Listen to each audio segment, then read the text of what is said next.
Good evening మిత్రులారా. ఇప్పుడు సమయం దాదాపు 9:33 అవుతుంది రాత్రిపూట. సో ఇవాల్టి ఇన్స్టాగ్రామ్ లైవ్ లోపల నేను మన ఇప్పుడు ఇజ్రాయెల్ ఏదైతే గోలాన్ హైట్స్ని ఆక్రమించిందో ప్లస్ సిరియా క్రైసిస్ గురించి కొన్ని విషయాలు మీతోటి చర్చించబోతున్నాను. లైవ్ యొక్క కామెంట్స్ని కాసేపు పాజ్లో పెట్టేస్తాను. సో ఎందుకంటే free flow of thoughts, train of thought break కాకుండా ఉంటుంది. నేను చెప్పుకుంటూ వెళ్తాను నా అభిప్రాయము ప్లస్ రకరకాల విషయాలు. అంటే కేవలం మనం సైకాలజీ గురించి కాకుండా అన్ని రకాల విషయాల గురించి మనం ఇవాల్టి నుండి ప్రతి టాపిక్ లైవ్ లోపల చర్చించుకోబోతున్నాను. నా అభిప్రాయాలు మీతోటి పంచుకోబోతున్నాను. ఎందుకంటే మనం ఒక వెల్ రౌండెడ్ ఒక వరల్డ్ వ్యూ మనకు ఉండాలి. కేవలం మన జీవితంలో ఏం జరుగుతుంది అనే దానితో పాటు పక్కన ఏం జరుగుతుంది, ప్రపంచంలో ఏం జరుగుతుంది అనే విషయాల పట్ల మనకు అవగాహన కలిగి ఉండాలి. ప్లస్ మనం కొద్దిగా జాగరూకతతో కలిగి ఉండాలి. సో మన దేశ నాయకులను కూడా మనం కూడా అడగచ్చు కదా, మనకు ప్రాపర్ ఇన్ఫర్మేషన్ ఉంటే కనుక మీరెందుకు అట్లా చేస్తలేరు, లేకుంటే మీరెందుకు పలానా వెపన్స్ ఎందుకు కొంటలేరు, మీరెందుకు పలానా పాలసీ మ్యాటర్లు ఎందుకు చేంజ్ తీసుకొస్తలేరు అని మీరు క్వశ్చన్ చేసే అధికారం ఉంటుంది. మీరు డైరెక్ట్ సోషల్ మీడియాలో వాళ్ళని తిట్టుకుంటా పోస్టులు పెట్టాల్సిన అవసరం లేదు. డైరెక్ట్ వాళ్ళ ఈమెయిల్ ఐడీస్ ఉంటాయి. మీ యొక్క అభిప్రాయాలను డైరెక్ట్ వాళ్ళకు పాస్ ఆన్ చేయొచ్చు, ట్విట్టర్లో ట్వీట్ చేయొచ్చు. ఎన్నో విధాలుగా మన యొక్క ఇన్ఫర్మేషన్ని, మన అభిప్రాయాలను పంచుకునే అవకాశం ఉంది. We could be like change makers అంటారు చూసారా, ఆ చేంజ్ మేకర్స్గా మనం మారే అవకాశం ఉంది. సో అందుకోసం రకరకాల విషయాలు మీతోటి చర్చించబోతున్నాను. మనందరికీ తెలిసిన విషయం ఏంటిది, సిరియా అనేది ఇప్పుడు ఒక పతనమైపోతున్న దేశం.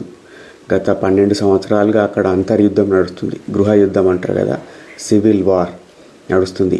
సిరియా యొక్క మీరు కాంపోజిషన్ కనుక మీరు అబ్జర్వ్ చేస్తే, యాక్చువల్గా సిరియా అనేది ఒకప్పుడు బేసిక్గా అదొక క్రిస్టియన్ నేషన్ ఉంటుండే. అక్కడ 2-3 రకాల క్రిస్టియానిటీ ఉంటుంది. ముఖ్యంగా ప్రముఖంగా ఉండేది జకోబియన్ క్రిస్టియన్స్ అంటారు అన్నట్టు. సో సిరియన్ క్రిస్టియన్స్ అని కూడా అంటారు. సో ఆ యొక్క కమ్యూనిటీ కానీ లేకుంటే ఆ యొక్క సెగ్మెంట్ కానీ ఉంటుండే. కానీ 7వ శతాబ్దం లోపల ఉమయ్యద్ డైనాసిటీ వచ్చినప్పుడు వాళ్ళపైన దాడులు జరిగి మెజారిటీ పోర్షన్ కన్వర్ట్ అయిపోయినారు ముస్లింలకు. మెల్లమెల్లగా ఒట్టమన్ ఎంపైర్ వచ్చినాక ఇక పూర్తిగా మేజర్ ముస్లిం డామినేటెడ్ కంట్రీగా మారిపోయింది అది యాక్చువల్గా సిరియా అనేది. సో అక్కడ ఏంటిదంటే కేవలం మరి ముస్లిమ్సే ఉంటారా? కాదు. సిరియా లోపల క్రిస్టియన్స్ ఉంటారు, కుర్దులు ఉంటారు, కుర్దిష్ పీపుల్ అంటారు చూసారా, వాళ్ళు ఒక సపరేట్ ఎథ్నిక్ తెగ వాళ్ళు ఉంటారు. ప్లస్ వాళ్ళు కాకుండా ముస్లిమ్స్ లోపల షియా వర్గం ఉంటుంది, సున్నీ వర్గం ఉంటుంది. సున్నీ వర్గం యొక్క పాపులేషన్ కొద్దిగా ఎక్కువ మెజారిటీ ఉంటుంది. షియా వర్గం యొక్క పాపులేషన్ 10 to 11 to 12% ఉంటుంది అంతే. సో ఇది కాంపోజిషన్ ఆఫ్ సిరియా. సో మనం ఎందుకు చర్చిస్తున్నాం చూడండి. మీరు 2014-15 సంవత్సరాల లోపల మీరు మీడియాని కనుక ఫాలో అయి ఉంటే, ఆ టైంలో లోపల ఈ ఇస్లామిక్ స్టేట్ తీవ్రవాద సంస్థ ఎక్కడ పుట్టుకొచ్చింది? ఆ టైం లోపల పుట్టుకొచ్చింది ఎక్కడ నుండి? సిరియా నుండే పుట్టుకొచ్చింది. సిరియా ప్లస్ ఇరాక్ ఈ ప్రాంతాలను కొంతమంది ఆక్యుపై చేసుకొని అక్కడ ఖురాసాన్ దాయేష్ని ఏర్పాటు చేయడం జరిగింది. సో అప్పుడు ప్రపంచం మీద ఎంత విపత్తు జరిగింది. ఇప్పుడు చూడండి, మళ్ళీ ఆ అల్ ఖైదాకు చెందిన ఒక బ్రాంచు, అటు పక్క నుండి ఐసిస్ తీవ్రవాదుల బ్రాంచు, వీళ్ళందరూ ఒక అంబ్రెల్లా కిందికి వచ్చారు. దాన్ని ఏమంటారంటే హెచ్టిఎస్ గ్రూప్ అంటారు అన్నట్టు. హెచ్టిఎస్ గ్రూప్ అనేది ఎందుకు ఫామ్ చేశారంటే అసాద్ రెజిమ్ని ఏ విధంగానైనా కానీ మనం తొలగించాలని ఒక అభిప్రాయంతో. మీరు ప్రపంచ దేశాలను కనుక మీరు గమనిస్తే కనుక మీకు అర్థమవుతుంది, ముస్లిం వర్గాల లోపల ఉన్న 2 కమ్యూనిటీ ఎప్పుడైతే ఎక్కువ ఘర్షణ జరుగుతుంటుంది, బాహాటంగానే జరుగుతుంటుంది. షియా వర్గం ఒకటి, సున్నీ వర్గం ఒకటి. చూడండి, మీరు గట్టిగా గమనిస్తే కనుక అమెరికా అనేది ఎప్పుడు కూడా సున్నీ దేశాలను, సున్నీ వర్గాలను తన అందుబాటులో పెట్టుకుంటుంది, హక్కున చేర్చుకుంటుంది, సపోర్ట్ చేస్తుంటుంది, వాళ్ళని వాడుకుంటూ ఉంటుంది.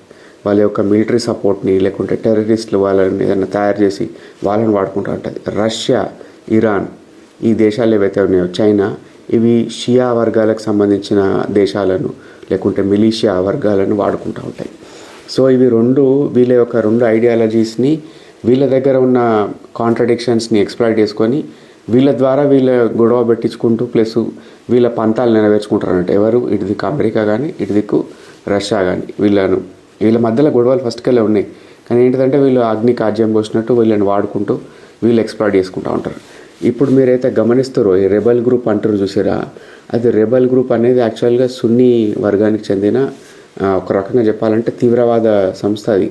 ఒకప్పుడు ఐసిస్ తీవ్రవాది అయిన వ్యక్తి అమెరికా వాళ్ళు అతన్ని 2006-7 ఆ టైం లోపల క్యాప్చర్ చేసుకున్న తర్వాత అతను తీసుకుపోయి సపరేట్ జైళ్ళలో పెట్టినాక అతన్ని మెల్లమెల్లగా డబల్ ఏజెంట్గా మార్చారన్నట్టు.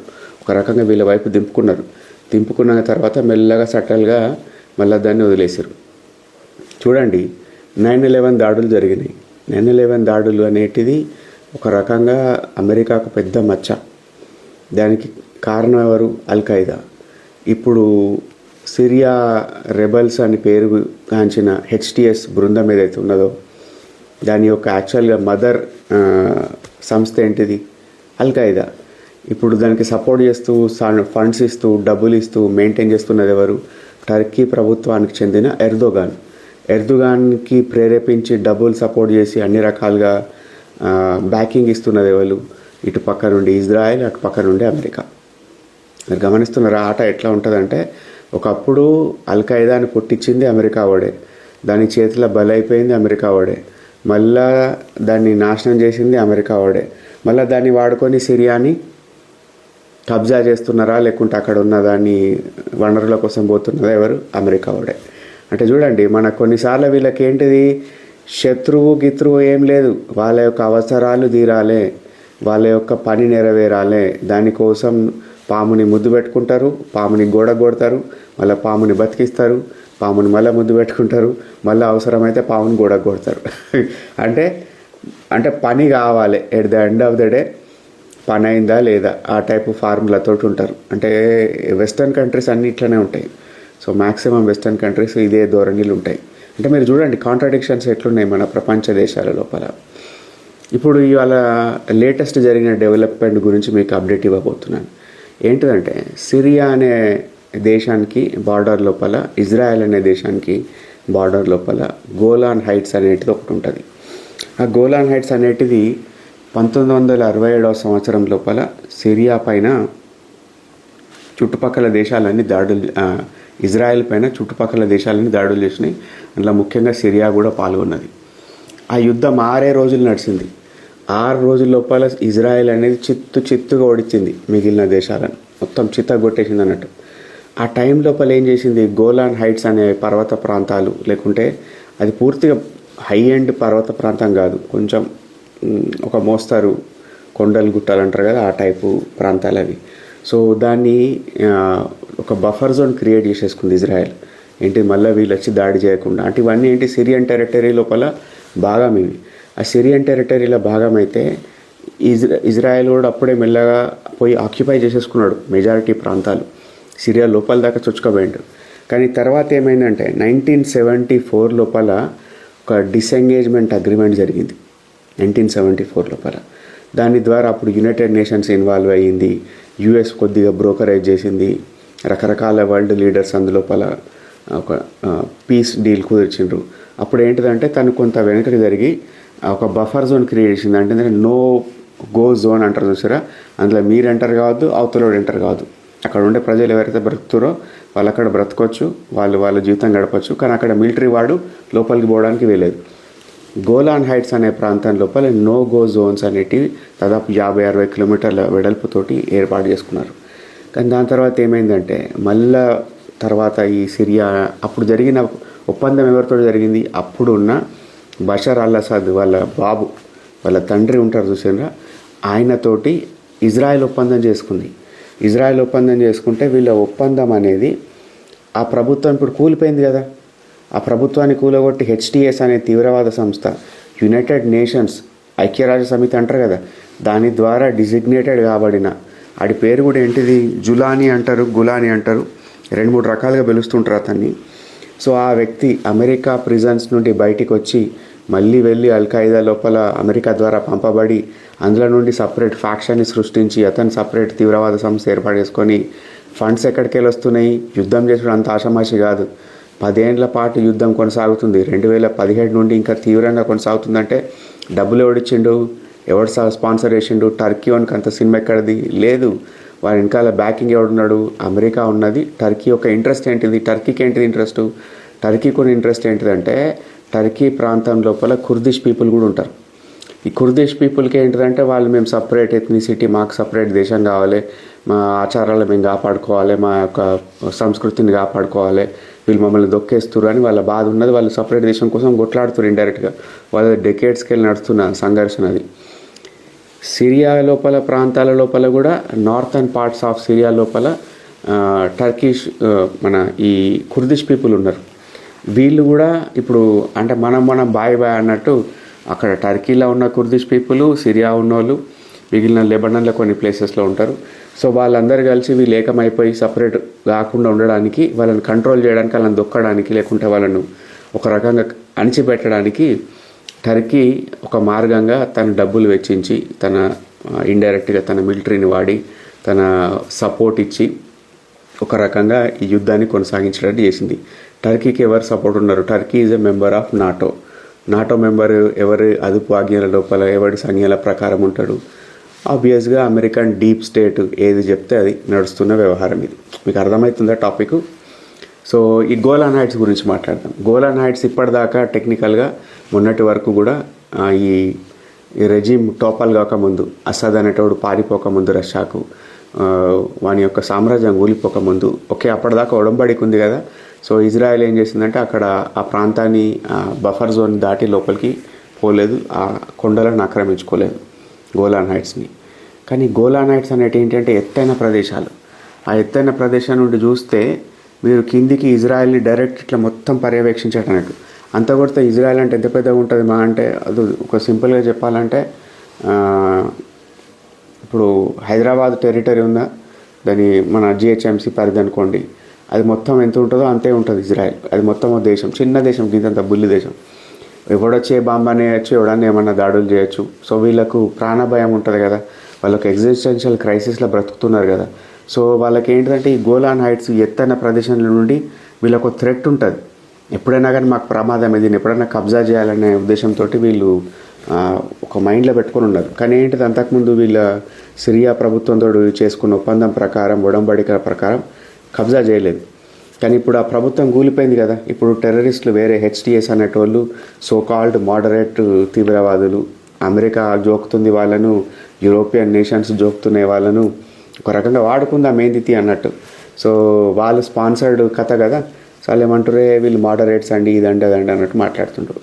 సో ఇజ్రాయెల్ ఏం చేసింది, తొందరపడి ముందు చూపు దిమాగ్ అంటారు చూసారా, తన ప్రాణాల మీద తీపి ఉండి దేశం మీద ప్రేమ ఉన్న వ్యక్తులు ఏం చేస్తారంటే ముందు చూపుతోటి, అరే మనకు ఇజ్రాయెల్ దగ్గర ఒక పాయింట్ చెప్తాం మీకు.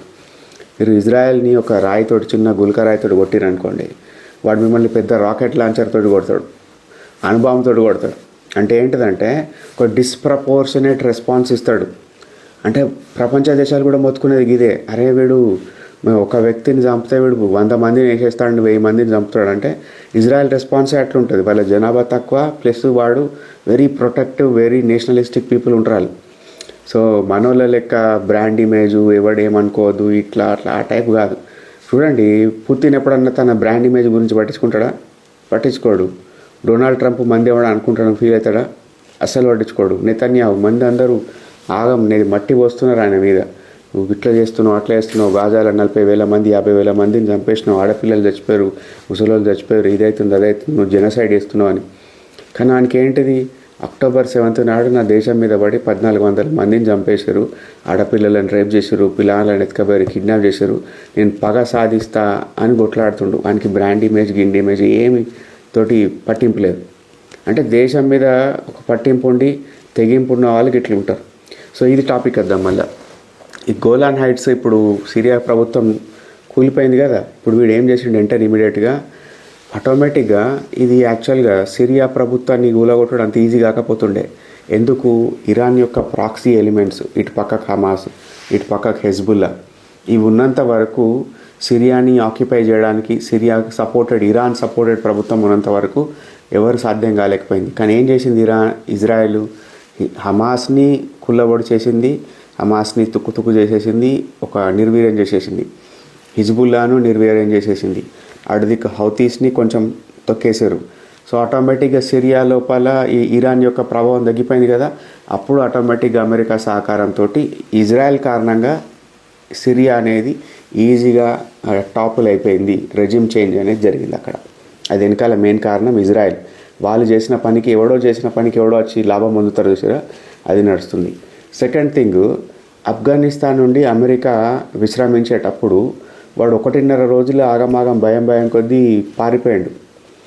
అక్కడ ఆల్రెడీ ఒక 13 మంది అమెరికన్ సైనికులు చచ్చిపోయారు ఒక ఆత్మహత్య దాడి లోపల. వాడు అన్ని వెపన్స్, పెద్ద Apache helicopters, advanced weaponry machines అన్నీ అక్కడ వదిలేసిపోయారు. వచ్చినోడు ఎవడు? తాలిబ్ అంటే ఏంటి?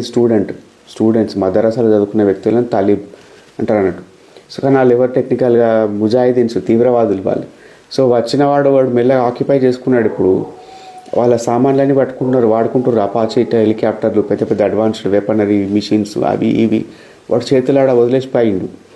కానీ ఇజ్రాయెల్ వాడు ఏం చేసిండు తెలివిగా, ఇక్కడ గవర్నమెంట్ చేంజ్ కాగానే బషర్ అల్ అసద్ పారిపోగానే ఈ కొత్తగా వస్తున్న వ్యక్తులు హెచ్టిఎస్ తీవ్రవాదులు సిరియాను ఆక్యుపై చేసుకున్నాక నాకు ప్రమాదం కావద్దని ముందుగా పోయి ప్రీఎంప్టివ్ స్ట్రైక్స్ అంటారు ఇంగ్లీష్లో, తెలుగులో ఏమంటారో నాకు అది తెలియదు. అంటే ముందు చూపుతోటి పోయి సిరియా యొక్క నావికా దళాన్ని మొత్తం పేల్చి పారేసిండు. 250 ఫైటర్ జెట్స్ పోయి సిరియాకున్న మొత్తం నావల్ బేస్ ఉంటుంది కదా, నావికా దళం మొత్తం గూలగొట్టిండు. ఎయిర్ ఫోర్స్ బేస్లు ఉంటాయి కదా, మొత్తం గాల్ చేసిండు. అంటే ఏంటిది? ఈ వెపన్స్ సిరియా దగ్గర కెమికల్ వెపన్స్ అని ఉన్నాయని ఒక అపవాదు కూడా ఉన్నది. సో ఆ యొక్క ఆ ఫ్యాక్టరీస్, ఆ ప్రొడక్షన్ యూనిట్స్ వాటిని కూడా ధ్వంసం చేసిండు. డ్రోన్స్ మేకింగ్ చేసే ఫ్యాక్టరీస్ వాటిని ధ్వంసం చేసిండు. ఎందుకు? ఇప్పుడు కొత్తగా వచ్చిన ఈ హెచ్టిఎస్ గ్రూప్ చేతిలో ఇది పడితే వాడు బలంగా అయిపోతే నా దేశం మళ్ళా అటాక్ జరుగుతుంది, ప్రజల ప్రాణాలు పోతాయి అని వాళ్ళ చేతికి ఈ యొక్క వెపన్స్ దొరకనిద్దని నాశనం చేసిండు. అంటే చూడండి ముందు చూపు ఎంత ఉంటుంది ఇజ్రాయెల్ వాళ్ళకు, ఎట్లుంటుంది అనేది ఒకటి గమనించండి. నేను ఎప్పుడైనా ఎవరిని గౌరవిస్తా అంటే పెద్ద మాటలు కొట్టి, డైలాగులు కొట్టి, ఛాతీ జబ్బలు దరుచుకొని, తొడలు కొట్టి, ఇది చేస్తా భూంబద్దలు కొడతా, మీ అంతు చూస్తా, సమరసింహారెడ్డి డైలాగులు, ఇంద్రసేనారెడ్డి డైలాగులు కొట్టే వ్యక్తుల కన్నా యాక్షన్ చేసే వ్యక్తులు ఉంటారు చూసారా, క్రమంగా పని చేసుకుంటూ వెళ్ళిపోతారు చూసారా, వాళ్ళని గౌరవిస్తా. ఇప్పుడు సింపుల్గా చెప్పాలంటే ఒక ఇన్ టర్మ్స్ ఆఫ్ జనరల్గా అర్థం కావాలంటే ఇలాన్ మస్క్ అనేటోడు ఉన్నాడు. వాడు డూయర్. ఆడు ఏదైనా ఏదో ఒకటి ఇన్వెన్షన్ చేస్తూనే ఉంటాడు, సమాజానికి మంచి చేయడానికో, వాడు లాభపడడానికో, లేకుంటే ఇంకేదానికోసమో వాడు ఏదో ఒక ఇన్వెన్షన్ చేస్తూనే ఉంటాడు, ఏదో ఒకటి ప్రొడక్టివిటీ వర్క్ చేస్తుంటాడు. వాడిని కించపరచుకుంటా నీల్ డిగ్రేస్ టైసన్ అని ఒక ఆస్ట్రోఫిజిసిస్ట్ ఉంటాడు. ఎప్పుడు క్రిటిసైజ్ చేస్తుంటాడు ఇండైరెక్ట్గా, సటిల్గా అతన్ని. ఆడు ఏం లేదు, ఆడొకసారి ప్లానిటోరియం అనే ప్లేస్ లోపల ఉండి ఆడు నిజంగా ఆ థియరీ ఈ థియరీ, ఈ టాపిక్ ఆ టాపిక్ అని మాట్లాడుతుంటాడు. ఎలాన్ మస్క్ అనే వ్యక్తి వాడు భూమి మీద ఉండి పని చేస్తుండు కదా, కార్లు కనుక్కుంటుండు, స్పేస్ షిప్స్ కనుక్కుంటుండు, మనుషులను మార్స్ మీదకి ఎట్లా తీసుకుపోవాలనే కోరికలు కంటుండు, రోబోట్లను తయారు చేస్తుండు, మనిషి ఆకారంలో ఉండి మనుషులకు సహకారం చేసి సేవలు చేయడానికి ఉపయోగపడే ఒక ఆండ్రోమేడ్, దాన్ని అంటారు దాని పేద మర్చిపోయినా కానీ రోబోట్లను తయారు చేస్తుండు. ఎల్డర్లీ పీపుల్, చిల్డ్రన్కి హెల్ప్ చేయడానికి పనికొచ్చే విధంగా అంటే ఎన్నెన్నో కనుక్కుంటుండు. గుడ్డి వాళ్ళకు పుట్టుకతోటి కళ్ళు లేని వాళ్ళకు కూడా కళ్ళు కనిపించేటట్టు ఎక్విప్మెంట్లు తయారు చేస్తుండు. సో వీళ్ళు గొప్పలు కదా, ఎప్పుడైనా కానీ పని చేసేటోడు గొప్పోడు, కథలు చెప్పేటోడు కాదు కదా. అదేవిధంగా నీ దేశ రక్షణ కోసం నువ్వు యాక్షన్ చేస్తున్నావా, నువ్వు దాని గురించి ఏదైనా పని చేస్తున్నావా, భూమి మీద గ్రౌండ్ రియాలిటీ మీద వర్క్ చేస్తున్నావా, నువ్వేమైనా ప్రతిఫలం ఒక రిజల్ట్ చూపిస్తున్నావా, అది దాన్ని నేను గౌరవిస్తాను. అంతేగాని మాటలు చెప్పుడు డైలాగులు కొడితే మన లాభం ఉందా? ఏం లేదు. అది నేను ఆశిస్తున్నా మన ప్రభుత్వాల నుండి కూడా. అరే బాబు పని చేయండి బాబు, కొద్ది యాక్షన్ చేయండి బాబు, ఈ డైలాగులు ఆపండి బాబు అని. కానీ రష్యా నుండి నేర్చుకోవాలి. అంతేందుకు ఇప్పుడు నేను చెప్తా, హమాస్ తీవ్రవాద సంస్థ హెడ్ ఉండే యాహియా సిన్వర్ అని, నేను వాడిని గౌరవిస్తా. వాడు తీవ్రవాద సంస్థ హెడ్ అయినప్పటికీ కూడా వాడు చచ్చిపోయే టైంలో కూడా వాడు అని బాంబు వెళ్ళింది, ఆ బిల్డింగ్ కూలిపోతుంది, వాడు అయినా కానీ ఆ డ్రోన్ పంపితే వాని ఉన్నాడా బతుకున్నాడా చూడడానికి మన దగ్గర కట్టె ఉంటే కట్టెతోటి కొడుతుంటా ఆ డ్రోన్ని. అంటే దీస్ పీపుల్ ఆర్ లైక్ నిజంగా భూమి మీద ఉండి వాడు అనుకున్న కాజ్ కోసం ఫైట్ చేసే వ్యక్తులు వీళ్ళు, నిజమైన వ్యక్తులు అంటారు చూసారా. ఇది వీళ్ళని మనం రెస్పెక్ట్ ఇవ్వాలి. అంతేగాని ఇప్పుడు జెలెన్స్కీ ఉన్నాడు, ఆడు పెద్ద వార్ మాంగరు, కానీ అయినా చిన్న గింతంత దేశం అంత పెద్ద రష్యాతో కొట్లాడుతుండు, వాడు చేయబట్టి కొంచెం ఇబ్బంది పడుతున్నారు యుక్రెయిన్ ప్రజలు. కానీ అయినా వాడిని మెచ్చుకోవచ్చు కదా, వాడు మొగోడు. పుతిన్ లాంటి వ్యక్తితో ఢీకొంటుండు వాడు. ఇప్పుడు రేపటి కాల ట్రంప్ వచ్చినాక ఏదో ఒక డీల్ తోటి ఎండ్ కావాల్సిందే. కానీ నిజంగా మెచ్చుకుంటా జెలెన్స్కీ గారిని మెచ్చుకుంటా, పుతిన్ని మెచ్చుకుంటా, ట్రంప్ని మెచ్చుకుంటా. These are all real people, real leadership ఉన్న వ్యక్తులు. నెతన్యాహు అటువంటి లీడర్లు మన దగ్గర ఉంటే మొత్తం దునియా దున్నదు. కానీ చూడండి, అంటే ప్రపంచ దేశాలు ఎట్లున్నాయి, మన పరిస్థితి ఎట్లుందో మీరు అర్థం చేసుకోండి. ఇవి కొన్ని ఎగ్జాంపుల్ చెప్తాయి. ఇప్పుడు మీకు ఇది ఎందుకు గోలాన్ హైట్స్ని కబ్జా చేస్తే, ఇప్పుడు ఇవాళ రేపు ఆర్టిఫిషియల్ ఇంటెలిజెన్స్ ఉన్నది, శాటిలైట్ రేడార్స్ ఉంటాయి. ఇవి ఉండగా మనం కొండల గుట్టల మీద ఉండి ఈ శత్రు దేశాన్ని చూసుడెందుకు? ఆ కొండ పక్కకుంటే మనకు పెద్ద ఫరకేం కాదు కదా, దాని మీద బండలు తుప్పలే ఉంటాయి, అది మనకి ఏం అవసరమని మన వాళ్ళు అనుకోవచ్చు. కానీ ఇప్పుడు ఇజ్రాయెల్ అట్లా అనుకుండా లేదు. ఈ అవకాశాన్ని చేజిక్కించుకొని మొత్తం గోలాన్ హైట్స్ని కబ్జా చేసిండు. అటు పక్కకు మౌంట్ హెర్మాట్ అని ఒకటి ఉంటుంది, దాన్ని మెల్ల కబ్జా కొడదామని చూస్తున్నాడు. ఇది ఎందుకంటే ఈయన బాధ ఏంటిదంటే, ఈ కొండల్ని పైనకెళ్ళి వీడు పైనకెళ్ళి చూడొచ్చు అన్నట్టు. శత్రు దేశం ఒకవేళ శత్రువు వస్తే కనుక వాడు పైకెక్కి ఈజీగా ఇజ్రాయెల్ మీద దాడులు చేయొచ్చు. అట్లా కాకుండా వాడు కాపాడుకోవడానికి ప్లస్ నిగ్రాని పెంచుకోవడానికి ఒక మనకు దాన్ని ఏమంటారు, టవర్స్ కట్టుకుంటారు చూసారా, వాచ్ టవర్స్. ఎవడన్నా వస్తుండే ఎవడు పోతుండే చూడడానికి ఎత్తెత్తు టవర్స్. సో అదేవిధంగా ఆ వాచ్ టవర్ లెక్క పనిచేయడానికి గోలాన్ హైట్స్ని వీడు వాడుకోబోతున్నాడు. ఓకే చూడండి. కానీ మొన్నటిదాకా మరి ఇది ఎవడు బఫర్ జోన్ కదా, మరి ఎవడు మెయింటైన్ చేసినంటే United Nations peacekeeping missions అంటారు చూసారా. ప్రతి దేశం వాడు వాళ్ళ సైన్యంలో కొంత భాగాన్ని యునైటెడ్ నేషన్కి ఇస్తారు. వాళ్ళు అక్కడ ఉండి వేరే ఇటువంటి కాన్ఫ్లిక్ట్ ఉన్న జోన్స్ లోపల వాళ్ళు న్యూట్రల్ పార్టీగా పనిచేస్తూ ఉంటున్నట్టు. సో ఆ ప్రాంతాన్ని ఇప్పుడు ఇజ్రాయెల్ మెల్లగా ఆక్యుపై చేసేసుకున్నాడు.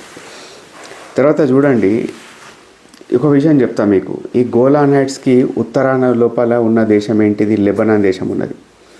కింది వైపుకే ఉన్నది జోర్డాన్ దేశం ఉన్నది. ఇటుపక్క ఎక్కడ ఉన్నాడు, సిరియా దేశం ఉన్నది. సో ఆబ్వియస్గా నువ్వు గోలాన్ హైట్స్ పైన నువ్వు యొక్క ఆధిపత్యం తీసుకుంటే నీ బార్డర్ అనేది ఇంకొద్దిగా ఎన్లార్జ్ అవుతుంది. ప్లస్ నువ్వు మిగిలిన దేశాలకి వెళ్ళి ఇప్పుడు ఎవరైనా వస్తున్నా తోకదాడిచ్చినా కానీ నువ్వు వాళ్ళని కంట్రోల్ చేయొచ్చు, వాళ్ళపైన ప్రతి దాడి చేయొచ్చు హైట్ నుండి. సో ఆ పరంగా వాడు కబ్జా చేసేసుకున్నాడు. ముందు చూపు చూడండి, ముందు చూపు. వాడు చేసింది తప్ప ఒప్ప అని చెప్తలేను. మిలిటరీ స్ట్రాటజీ పరంగా నీ దేశాన్ని నువ్వు కాపాడుకోవాలనుకుంటే, నువ్వు నీ ప్రజలను నువ్వు కాపాడుకోవాలనుకుంటే ముందు చూపు ఏ విధంగా ఉండాలని మనం నేర్చుకోవచ్చు ఇటువంటి టాపిక్లను బట్టి. ఓకే, ఇంకోటి నేను చెప్దాం అనుకున్న టాపిక్ ఒకటి ఉన్నది. ఇప్పుడు చూడండి, ఇప్పుడు at the end of the day ఇవన్నీ కాన్ఫ్లిక్ట్స్ లోపల బాగా లాభపడే వ్యక్తి ఎవరంటే, ఫస్ట్ పర్సన్ టర్కీ ఎర్దోగాన్ బాగా లాభపడతాడు. ఎందుకంటే ఈ కుర్దిష్ ఏరియాస్ లోపల తన పట్టు సాధించుకోగలుగుతాడు. రెండవ లాభపడే వ్యక్తి ఎవడంటే ఇండైరెక్ట్గా ఇజ్రాయెల్ లాభపడుతుంది. దాంతోపాటు అమెరికా కూడా లాభపడుతుంది. అరే ఇజ్రాయెల్ ఎట్లా, వీళ్ళు శత్రు దేశమే కదా, వాడు కొట్టుకొని చచ్చిపోతారు కదా అక్కడికంటే లేదు. ఒక పర్టికులర్ అండర్స్టాండింగ్ తోటి ఇప్పుడు డొనాల్డ్ ట్రంప్ వచ్చిన తర్వాత ఒకటి జరగబోతున్న అగ్రిమెంట్ గురించి చెప్పబోతున్నా. అంటే ఏంటిది, ఇజ్రాయెల్కి మరియు మన సౌదీ దేశానికి మొహమ్మద్ బిన్ సల్మాన్ ఉంటాడు చూసారా, అతని దేశానికి ఒక ఒడంబడిక జరగబోతుంది. అబ్రామిక్ అకార్డ్ అంటారు. అంటే ఈ అబ్రామిక్ మతాలన్నీ కలిసిమెలిసి ఉండాలి, ఇచ్చిపుచ్చుకునే ధోరణి ఉండాలి, పరస్పర దాడులు ఉండదు, కలిసి ఉండాలి, ఏ విధంగా గ్రో కావడానికి హెల్ప్ చేసుకోవచ్చు. అబ్రామిక్ కార్డ్ సైన్ చేయాలని చెప్పి ట్రంప్ ప్రతిపాదించుండు తన ప్రభుత్వంలో ఉన్నప్పుడు.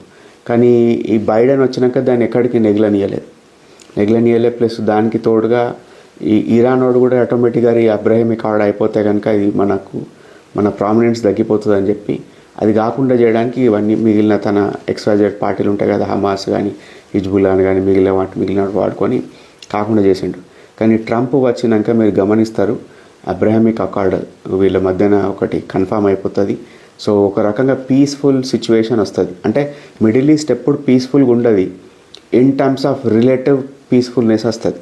అంటే ఏంటిది, తక్కువ ఘర్షణలు జరగడం, తక్కువ స్కిర్మిషెస్ అక్కడిక్కడ చుట్పుట్ ఘటన అంటారు కదా, చిన్న చిన్న సంఘటనలు తప్ప మేజర్గా ఏం జరగకుండా ఉంటుంది. ఎంతో కొంత ప్రశాంతత అయితే రాబోతున్నది మిడిల్ ఈస్ట్ ప్రాంతం లోపల.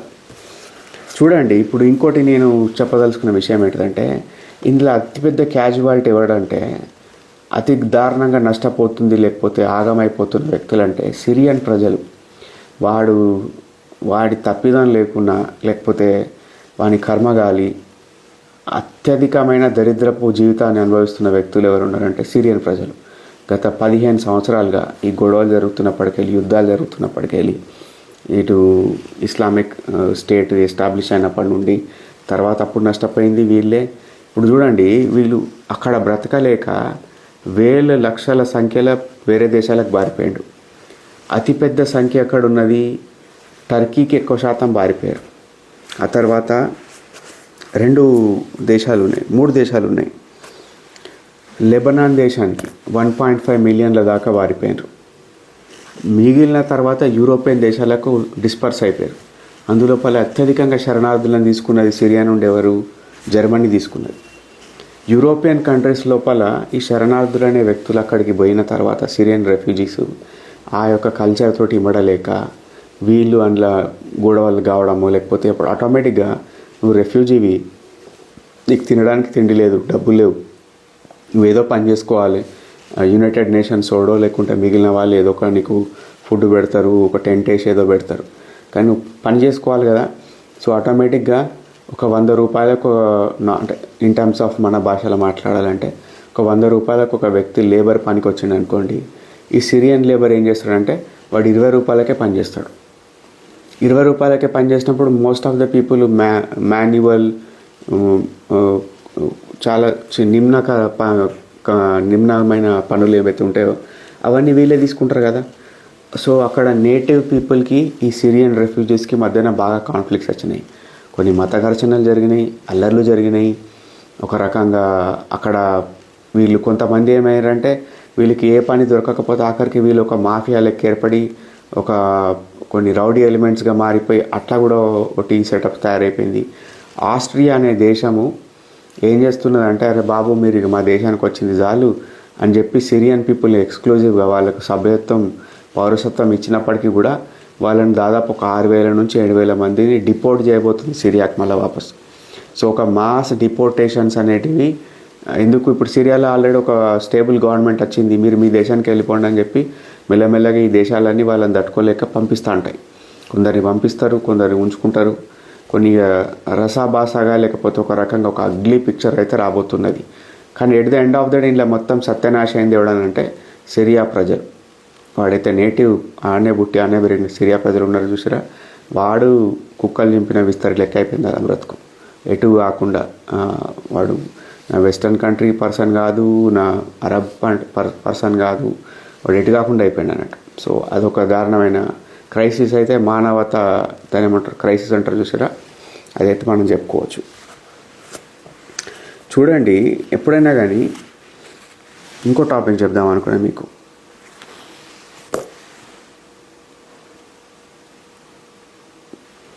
కానీ at the end of the day మనం ఈ టాపిక్లన్నీ మాట్లాడుకున్నాం కదా, ప్రపంచ దేశాలు గమనించండి, ఆఫ్ఘనిస్తాన్ని నడుపుతున్నది ఎవరు? తాలిబాన్లు, తీవ్రవాద సంస్థ. ఇప్పుడు సిరియాని నడపబోతుంది ఎవరు? హెచ్టిఎస్. బయటికి మోడరేట్గా కనిపించిన కానీ అది ఎవరు? తీవ్రవాద సంస్థనే.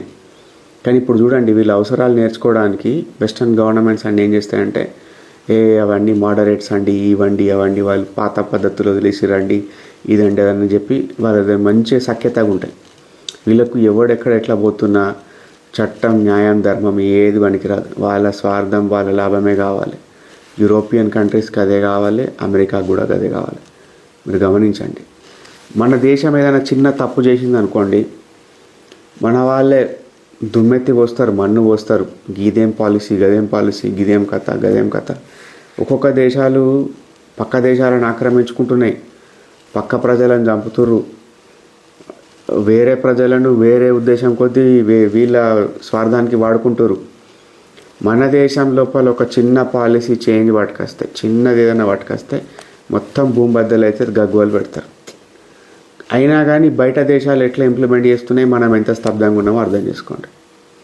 సో ఇది ఫ్రెండ్స్, ఇవాళ ఒక చిన్న అప్డేట్ ఇద్దాం అనుకున్నా. గోలాన్ హైట్స్ గురించి మీకు కొద్దిగా అప్డేట్ చెప్దాం అనుకున్నా. మీకు కొంచెం వరల్డ్ వ్యూ గురించి, జరుగుతున్న విషయాల గురించి, ప్లస్ ఈ శరణార్థుల క్రైసిస్ గురించి, వీటి గురించి చెప్దాం అనిపించింది మీకు ఈరోజు. వేరే ఒక టాపిక్ గురించి మళ్ళీ ఎప్పుడైనా కలిసినప్పుడు మాట్లాడుకుందాం. అంత లోపల దీనికి రిలవెంట్గా ఏదైనా క్వశ్చన్లు ఉంటే కనుక వాటిని నేను తీసుకోవడానికి ప్రయత్నం చేస్తా. మిగిలిన వాళ్ళందరూ మణికంఠ హాయ్ అన్న అన్నాడు, రాజశేఖర్ హాయ్ అన్న అని చెప్పిండ్రు, శ్రవణ్ గుడ్ ఈవినింగ్ అని చెప్పిండ్రు, ఇంకెవరు వచ్చారు మన లైవ్లోకి, అనిల్ కుమార్ కొండదాస్ అని అట హాయ్ సార్, హాయ్ అండి. Shravan Goud hi brother, hello అండి. శ్రవణ్ గౌడ్ ఏదో సమ్ క్వశ్చన్ అడుగుతున్నాడు, దాన్ని తర్వాత ఆన్సర్ చేద్దాం. ఇంకా దీనికి రిలేటెడ్ ఏమన్నా ఉంటే కనుక దాన్ని ఆన్సర్ చేస్తా, లేకపోతే మెల్లగా మన లైవ్ని ఎండ్ చేసేస్తా. ఎందుకంటే ఇప్పటికే కొంచెం లేట్ అయింది. రోజు ఏదో ఒక టాపిక్ మీద ఎక్స్ప్లెయిన్ చేస్తూ ఉంటాడు చూడండి. అంటే మనం ఓన్లీ ఈ టాపిక్లే కాకుండా మిగిలిన టాపిక్లు కూడా తెలుసుకుంటే బాగుంటుందని ఇవి చెప్తున్నానట్టు. ఓకే ఫ్రెండ్స్, ఇప్పటిదాకా మీరు లైవ్లో ఉన్నందుకు కృతజ్ఞతలు. రోజు ఒక 2-3 టాపిక్లు లైవ్ పెట్టుకుందాం. లైవ్ అనేది ఈజీగా ఉంది నాకు. లైవ్ బటన్ కొట్టేసి ఏదో టాపిక్ ఎక్స్ప్లెయిన్ చేస్తే అయిపోతుంది. అదే రీల్ క్రియేట్ చేయడం, వీడియో రికార్డ్ చేయడం నాకు అంత టైం దొరుకుతలేదు. కాబట్టి ఈ ఫార్మాట్ ఫాలో అయితే అప్పుడప్పుడు రీల్స్ కూడా పెడతా ఉంటాం. అందరికీ శుభరాత్రి, good night, have a nice day, bye.